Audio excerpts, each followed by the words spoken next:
স্বাস্থ্যের সাথী হয়ে সেবাশ্রয়ে এলো ডায়মন্ড হারবার লোকসভা আনন্দে প্রাণ পেল বিনা পয়সায় চিকিৎসার মহান এই প্রয়াস স্বাস্থ্য সুরক্ষায় দিল বুক ভরা আশ্বাস সকলের সুস্বাস্থ্য আমাদের অঙ্গীকার অভিষেকের সেবাশ্রয় ভরসা সবার সকলের সুস্বাস্থ্য আমাদের অঙ্গীকার অভিষেকের সেবাশ্রয় ভরসা সবার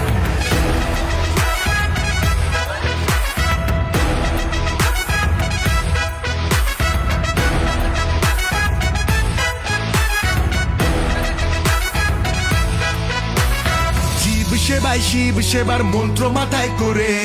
8 থেকে 80 সেবা 75 দিন ধরে ডায়মন্ড হারবার মডেল সারা জাগালো প্রাণে 12 লক্ষ মানুষ পেল নতুন বাঁচার মানে নতুন বাঁচার মানে সকলে